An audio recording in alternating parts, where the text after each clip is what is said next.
Hello, welcome to IP centre. आज के इस वीडियो में हम लोग सेमेस्टर वन में जिसका भी मेजर पेपर हिस्ट्री है, या फिर सेमेस्टर वन में जिसका भी माइनर पेपर हिस्ट्री है, या फिर सेमेस्टर वन में जिसका भी VSc वन में अंडरस्टैंडिंग इंडिया है, ये क्वेश्चन तीनों के लिए इंपॉर्टेंट है। ये क्वेश्चन जो आपके एग्जाम में पूछा जाता है वो 15 मार्क्स का पूछा जाता है। ठीक है, देखिए क्वेश्चन है कि गौतम बुद्ध के जीवन एवं उपदेशों का वर्णन करें। ये क्वेश्चन बहुत ही आसान है। हम आपको इतना इजी वर्ड में आप लोग को बताएंगे और समझाएंगे कि आपको ना याद करने की ज़रूरत पड़ेगा और ना रटने की ज़रूरत पड़ेगा। बस हम जो आपको बता रहे हैं वो आपको ध्यान से सुनना है और समझना है। तो क्वेश्चन है कि गौतम बुद्ध के जीवन एवं उपदेशों का वर्णन करें। तो चलिए सबसे पहले इसका आंसर देखते हैं। तो देखिए, जिस प्रकार से हम इसका आंसर पॉइंट बाय पॉइंट लिखें, आप लोग भी प्रयास कीजिएगा कि एग्जाम में उसी प्रकार से लिखने का प्रयास कीजिएगा। ठीक है, क्योंकि जब पॉइंट बाय पॉइंट आप लोग आंसर लिखते हैं तो आपका जो आंसर है वो परफेक्ट दिखता है, और जब एग्जामिनर आपका कॉपी जाँच करता है तो अच्छे मार्क्स देता है। ठीक है, देखिए सबसे पहले हम पॉइंट देंगे हम लोग गौतम बुद्ध के जीवनी के बारे में। ठीक है, यानी कि क्वेश्चन पूछ रहा है ना कि गौतम बुद्ध के जीवन एवं उपदेशों, यानी कि गौतम बुद्ध के जीवन के बारे में और उनके उपदेश के बारे में पूछ रहा है। ठीक है, तो सबसे पहले हम लोग गौतम बुद्ध के जीवन के बारे में जानेंगे। तो देखिए इसमें लिखा है कि गौतम बुद्ध बौद्ध धर्म के संस्थापक थे। उनका बचपन का नाम सिद्धार्थ था तथा अन्य नाम शाक्यमुनि, तथागत और बुद्ध था। यानी कि क्या बोल रहा है कि गौतम बुद्ध जो थे उन्होंने ही बौद्ध धर्म का स्थापना किया था। ठीक है, यानी बौद्ध धर्म के संस्थापक थे। उनका बचपन का नाम सिद्धार्थ था तथा अन्य नाम शाक्यमुनि, तथागत और बुद्ध था। देखिए ये सब नाम उसका क्यों पड़ा वो हम आगे आप लोग को बताएंगे। उसके बाद देखिए लिखा हुआ है कि बौद्ध के पिता का नाम सुधोधन था तथा माता का नाम महामाया था। उनका माता महामाया कोलिया कुल की थी तथा पिता शाक्य कुल के थे। यानी कि क्या बोल रहा है कि जो गौतम बुद्ध के पिता थे उसका नाम क्या था, सुधोधन था। ठीक है, तथा माता का नाम महामाया था।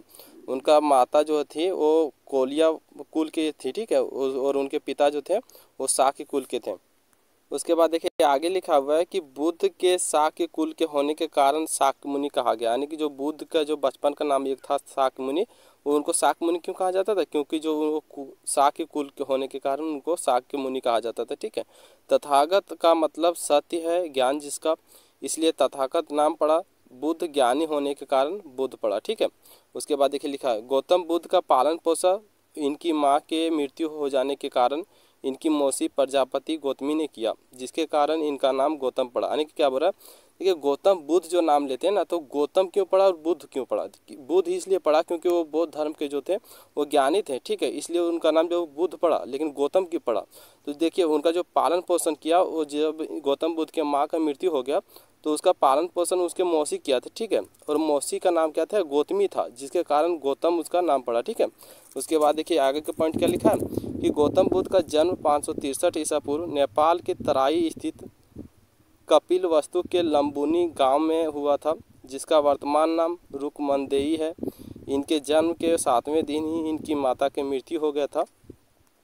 राजकुमार होने के कारण उन्हें हर प्रकार की सुख सुविधा उपलब्ध थी। 16 वर्ष की उम्र में इनका विवाह यशोधरा से हुआ। ठीक है, यानी कि क्या बोल रहा है कि गौतम बुद्ध का जो जन्म हुआ था वो 563 ईसा पूर्व में हुआ था। ठीक है, और कहाँ हुआ था, नेपाल के तराई स्थित कपिलवस्तु के लुम्बिनी ग्राम में हुआ था। ठीक है, यानी लुम्बिनी गांव में हुआ था, जिसका वर्तमान नाम क्या है, रुकमंदेई है। ठीक है, इनके जन्म के 7वें दिन ही इनकी माता की मृत्यु हो जाता है। राजकुमार होने के कारण उन्हें हर प्रकार की सुख सुविधा उपलब्ध था। ठीक है, और 16 वर्ष की उम्र में इनका विवाह हो गया था, यशोधरा से हो गया था। ठीक है, यानी यशोधरा नाम के स्त्री से हो गया था। उसके बाद देखिए आगे क्या लिखा हुआ, इनसे राहुल नामक पुत्र की प्राप्ति हुई, लेकिन बचपन में ही ये चिंतनशील रहा करते थे। यानी कि क्या बोल रहा है, गौतम बुद्ध का जब शादी हो गया ना, तो इनसे एक पुत्र हुआ। ठीक है, इनसे एक जब पुत्र की प्राप्ति हुआ तो उनका नाम था राहुल। ठीक है, और गौतम बुद्ध जो थे वो बचपन से ही चिंतनशील थे, यानी कि सोचने और विचारने पर ज़्यादा ध्यान देते थे। ठीक है, उसके बाद आगे लिखा हुआ है कि 4 घटना, बीमार व्यक्ति, वृद्ध व्यक्ति, मृत व्यक्ति तथा सन्यासी व्यक्ति गौतम बुद्ध को प्रभावित किया। यानी कि क्या बोल रहा है कि 4 घटना, यानी कि जो बीमार व्यक्ति, वृद्ध व्यक्ति और मृत व्यक्ति और सन्यासी व्यक्ति जो है गौतम बुद्ध को प्रभावित किया। ठीक है, यानी सोचने पर ज़्यादा प्रभावित किया, जिसके कारण सांसारिक सुख उन्हें आकर्षित नहीं कर पाता था। सच्चे ज्ञान को खोज में वे 29 वर्ष की अवस्था में गृह त्याग कर निकल गए थे। यानी कि क्या बोल रहा है कि गौतम बुद्ध जो थे वो उनको 4 जो चीज़ें हैं ज़्यादा प्रभावित करते थे। ठीक है, जैसे कि 4 घटना उनको ज़्यादा प्रभावित करता था। वृद्ध व्यक्ति, मृत व्यक्ति, सन्यासी व्यक्ति जो है गौतम बुद्ध को ज़्यादा प्रभावित करता था। जिसके कारण सांसारिक सुख उन्हें जो आकर्षित नहीं कर पाता था, ठीक है, यानी कि वो संसार का सुख नहीं आकर्षित कर पाता था, जैसे कि परिवार ये सब जो है ना, कि गांव परिवार ये सब उनको ज़्यादा आकर्षित नहीं कर पाता था, जिसके कारण उन्होंने 29 वर्ष की अवस्था में ही गृह त्याग कर निकल गए थे, ठीक है, यानी कि 29 वर्ष की अवस्था में ही वो घर को छोड़ दिए थे। देखिए उसके बाद क्या लिखा हुआ है कि उन्होंने अनोम नदी के किनारे प्रजव्या किया। तो देखिए प्रजव्या मतलब क्या होता है, तो प्रजव्या मतलब होता है सांसारिक सुख को त्याग कर, यानी कि घर को त्याग कर सन्यासी वेशभूषा को धारण करना, ठीक है। मतलब कहने का मतलब यह है कि गौतम बुद्ध को जो सांसारिक सुख आकर्षित नहीं कर पाता था, यानी कि उनको जो सांसारिक सुख अच्छा नहीं लगता था, ठीक है, जिसके कारण उन्होंने 29 वर्ष की आयु में ही घर को त्याग दिया, और घर को कहाँ पे त्यागा, अनोम नदी के किनारे, और सन्यासी वेशभूषा धारण किया, ठीक है। उसके बाद देखिए आगे क्या लिखा हुआ है कि तथा सन्यासी वेशभूषा में गुरु अलार कलाम के पास पहुंचे वैशाली, जहां उन्हें संख्या दर्शन की दीक्षा मिली। तो देखिए संख्या दर्शन क्या होता है, तो देखिए संख्या दर्शन में ये कहा जाता है कि जो संसार का निर्माण हुआ है वो सिर्फ और सिर्फ प्रकृति और आत्मा से हुआ है, ठीक है, यानी कि अंधविश्वास को इसमें से दूर भगाया है, ठीक है, यानी अंधविश्वास पर भरोसा नहीं किया है। उसके बाद देखिए आगे क्या लिखा है कि इसके बाद उन्होंने राजगीर रुद्र करामपुत्र के पास जाकर योग क्रिया की ज्ञान ली, ठीक है, यानी कि क्या हुआ, सबसे पहले उनका जो पहला गुरु था, उनको पहला गुरु क्या का नाम क्या था, अलार कलाम था, ठीक है। यानी कि देखिए ये छोटा छोटा पॉइंट जो आपको याद भी रखना है, क्योंकि हो सकता है 1 नंबर में अगर पूछा जाए कि गौतम बुद्ध का जो प्रथम गुरु किसे कहा जाता है, तो ये सब आपको याद रखना है कि उनका जो प्रथम गुरु था वो अलार कलाम था, ठीक है। उसके बाद देखिए अगला जो पॉइंट है वो है ज्ञान प्राप्ति, ठीक है, यानी कि उनको ज्ञान प्राप्ति कहाँ से हुआ। तो उसके बाद देखिए इसमें क्या लिखा हुआ है कि उरुबेला, यानी कि उरुबेला कहाँ है, बोध गया में, ठीक है, यानी कि ये भी कहा जाता है ना कि गौतम बुद्ध का जो सबसे प्रमुख स्थान है वो बोध गया है, ठीक है। तो इसमें लिखा है कि उरुबेला यानी कि बोध गया में 35 वर्ष की अवस्था में निरंजना नदी के किनारे पीपल वृक्ष के नीचे वैशाख पूर्णिमा की रात में निर्वाण, यानी कि निर्वाण किसको कहा जाता है, यानी बौद्ध धर्म के अनुसार ज्ञान को, यानी कि जो बौद्ध धर्म में सबसे प्रमुख ज्ञान होता है उसको निर्वाण बोला जाता है, ठीक है, की प्राप्ति हुई। यानी कि क्या बोल रहा है कि उरुबेला यानी कि बोध गया में जो है 35 वर्ष की अवस्था में निरंजना नदी के किनारे पीपल वृक्ष के नीचे जो है वैशाख पूर्णिमा में गौतम बुद्ध को जो है बौद्ध धर्म के ज्ञान प्राप्ति हुई, ठीक है। उसके बाद इसमें लिखा है कि इसके बाद वे बुद्ध कहलाने लगे, यानी कि जब गौतम बुद्ध को जो बौद्ध धर्म के ज्ञान की प्राप्ति हुई ना, उनके बाद उसका जो नाम पड़ा वो बुद्ध पड़ा, ठीक है। उसके बाद आगे लिखा हुआ है कि इन्होंने अपना पहला उपदेश सारनाथ, यानी सारनाथ कहाँ है, ऋषि पतन में दिए, ठीक है। उसके बाद गौतम बुद्ध आजीवन धर्म प्रचार करते रहे। इन्होंने अपना सबसे अधिक उपदेश श्रावस्ती में दिए तथा अपना अंतिम उपदेश सुबच्छ को दिए। वे अपने जीवन के अंतिम समय में पावा में एक चुंद नामक सुनार के घर भोजन किए। इसके बाद वे उदर विकार से पीड़ित हो गए। यानी कि देखिए क्या बोल रहा है कि वे अपने जीवन के अंतिम समय में पावा में एक चुंद नामक सुनार के घर जो भोजन किया, ठीक है। उसके बाद क्या हुआ, उसके बाद उदर विकार से पीड़ित हो गए। तो उदर विकार क्या होता है, तो देखिए एक वर्ड आ रहा है ना कि उदर विकार, तो उदर विकार एक बीमारी का नाम है, ठीक है, जो पेट का बीमारी होता है, ठीक है। यानी कि उसके बाद गौतम बुद्ध को उदर विकार से पीड़ित हो गए। इसी अवस्था में वे कुशीनगर आए। वहीं 80 वर्ष की आयु में 483 ईसा पूर्व में उनका महापरिनिर्वाण हो गया। यानी कि महापरिनिर्वाण क्या होता है, यानी कि उनका मृत्यु हो गया 483 ईसा पूर्व में, ठीक है। उसके बाद देखिए आगे का पॉइंट क्या है कि गौतम बुद्ध का उपदेश, यानी कि सबसे पहले हम लोगों ने गौतम बुद्ध के जीवन के बारे में देख लिया। उसके बाद हम लोग देखेंगे गौतम बुद्ध के उपदेश के बारे में, ठीक है, यानी गौतम बुद्ध ने क्या क्या उपदेश दिया। देखिए उपदेश को शिक्षा भी कर सकते हैं, यानी कि गौतम बुद्ध ने क्या क्या शिक्षा दिया, यानी कि गौतम बुद्ध का उपदेश, ठीक है। उसके बाद देखिए इसमें लिखा है कि गौतम बुद्ध ने अपना विचार अर्थात अपना उपदेश लोगों को उनकी ही भाषा पाली में दिए। यानी कि क्या बोल रहा है कि गौतम बुद्ध ने जो शिक्षा दिया, जो उपदेश दिया, वो जो संसार का जो भाषा है, यानी कि लोगों का जो भाषा है उसी के भाषा में दिया, ठीक है। महात्मा बुद्ध के उपदेश बिल्कुल सरल, यानी कि आसानी से समझ सकते थे। बुद्ध के अनुसार मनुष्य को 4 आर्य सत्य यानी सिद्धांत को हमेशा याद रखना चाहिए जो निम्नलिखित है। यानी कि देखिए कहने का मतलब ये है ना कि गौतम बुद्ध जी ने जो उपदेश दिया वो साधारण भाषा में, सरल भाषा में दिया, जो मनुष्य को आसानी से समझ सकता था, ठीक है।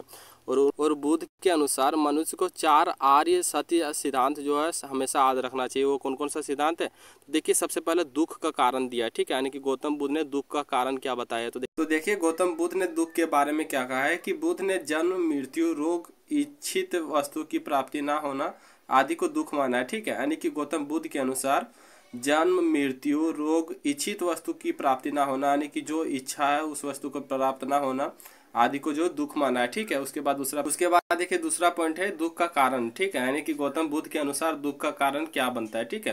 तो देखिए इसमें लिखा है कि बुद्ध के अनुसार दुख का मुख्य कारण इच्छा है। जब मनुष्य को कोई इच्छित वस्तु नहीं मिल पाती है तब उसे दुख होता है, ठीक है। यानी कि देखिए अभी का समय में सबसे जो दुख का कारण होता है ना वो इच्छा ही होता है, ठीक है।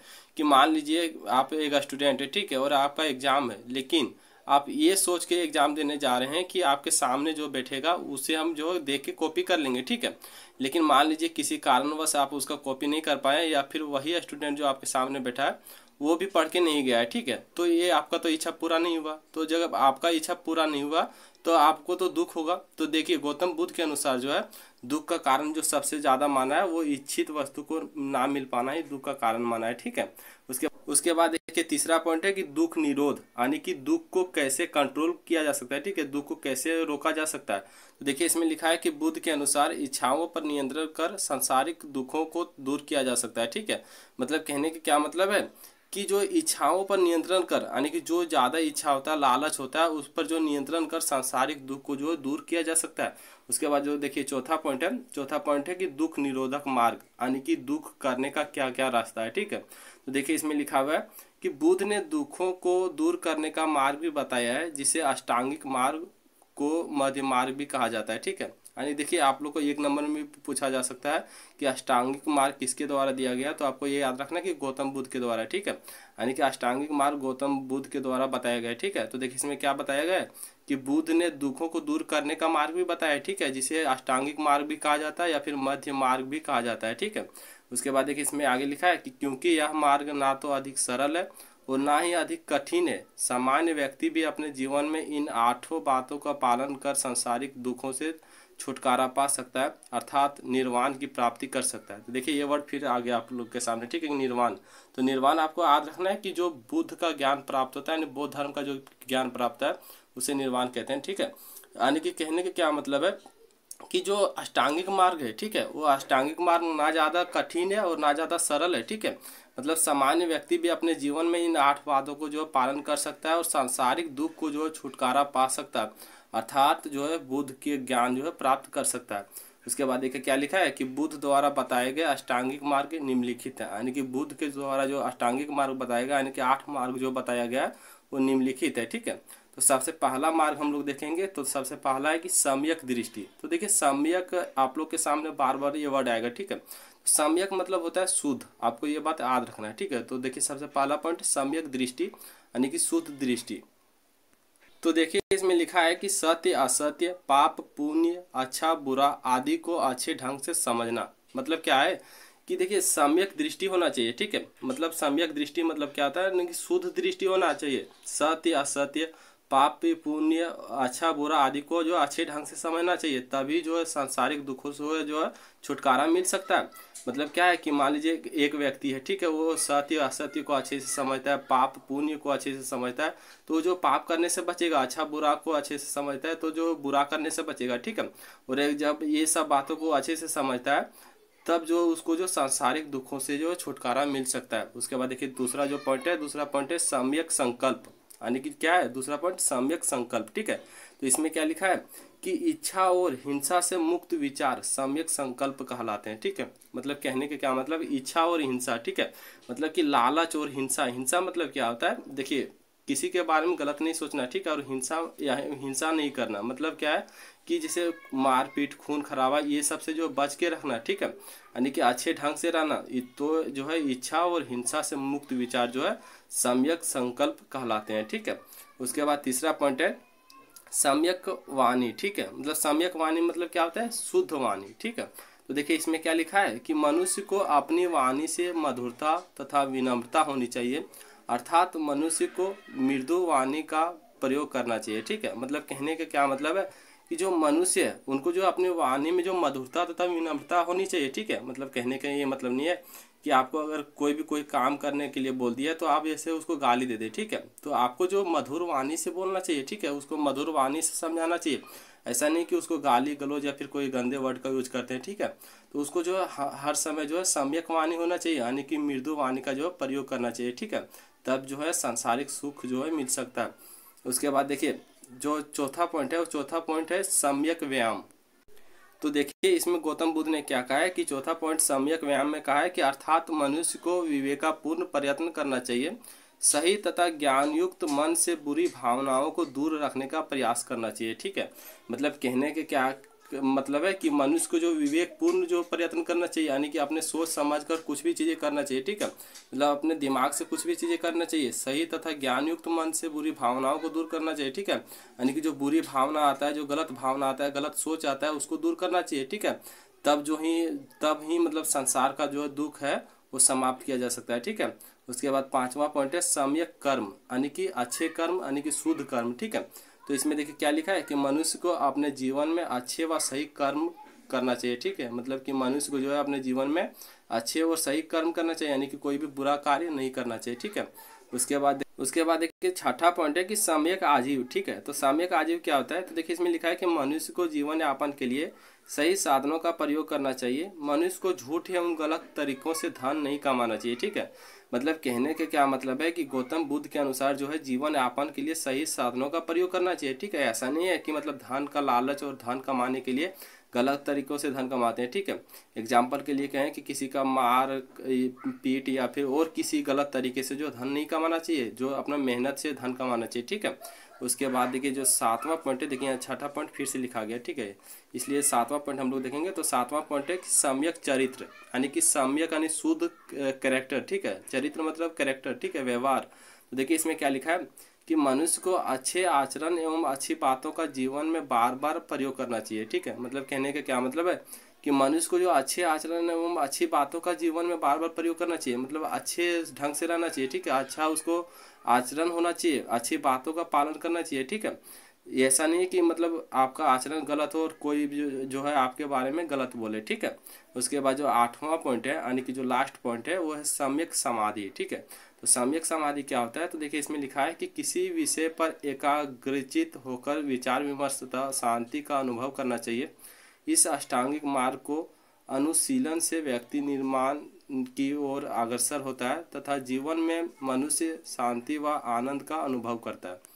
तो देखिए आठवां पॉइंट में ये कह रहा है कि किसी भी विषय पर जो एकाग्रचित होकर जो सोचना चाहिए। ठीक है, मतलब कहने का ये मतलब है कि आपके घर से किसी और का घर से जो लड़ाई हो जाए। ठीक है, तो ऐसा नहीं कि मतलब जैसे लड़ाई हो जाए तो तुरंत अपना डंडा निकाल कर उसको जो लड़ने चल जाओ, उस पर जो विचार विमर्श करना चाहिए। ठीक है, उस पर जो सोचना चाहिए, मतलब जो गलत ढंग से गलत फैसला नहीं लेना चाहिए। ठीक है, शांति से सोचना चाहिए और उस शांति से उसका अनुभव करना चाहिए। ठीक है, उसके बाद देखिए क्या लिखा है कि इस अष्टांगिक मार्ग की अनुशीलन से व्यक्ति निर्माण की ओर अग्रसर होता है तथा जीवन में मनुष्य शांति व आनंद का अनुभव करता है। ठीक है, मतलब कहने का क्या मतलब है कि इस अष्टांगिक मार्ग को व्यक्ति अपने जीवन में जो अपनाकर बौद्ध धर्म का ज्ञान की ओर जो अग्रसर होता है तथा जीवन में जो मनुष्य शांति और आनंद का अनुभव करता है, यानी कि सांसारिक दुख से जो है बचता है। ठीक है, तो ये था गौतम बुद्ध के जीवन एवं उपदेश वाला क्वेश्चन। ठीक है, तो उम्मीद करते हैं आप लोग को अच्छे से समझ में आया होगा। इसी प्रकार से और भी हम क्वेश्चन आप लोग के सामने लाएंगे ऐसे ही सरल शब्दों में, ताकि आप लोग को अच्छे से समझ में आ जाए। ठीक है, और आप लोग देखे होंगे कि हम मैक्सिमम वर्ड जो आप लोग को समझ में नहीं आता होगा। ठीक है, यानी कि जो वर्ड हमको हार्ड लग रहा था वो वर्ड को आप लोग को तोड़ के भी बता रहे थे। ठीक है, यानी कि उस वर्ड के मतलब क्या होता है, ताकि आप लोग को अच्छे से समझ में आ जाए। ठीक है, आप लोग प्रयास कीजिएगा कि ज़्यादा रटने का प्रयास नहीं कीजिएगा, और ज़्यादा जो है मतलब ऐसा नहीं कि बार बार रटने का प्रयास करें, क्योंकि अगर रटिएगा तो भूल जाइएगा। ठीक है, आप लोग ज़्यादा प्रयास कीजिएगा कहानी जैसा समझने का। ठीक है, क्योंकि अगर आपको समझ में आ जाता है ना तो आप लोग आसानी से लिख सकते हैं। ठीक है, और खुद लिख सकते हैं, बस आप लोग को पॉइंट को जो है ध्यान में रखना है। ठीक है,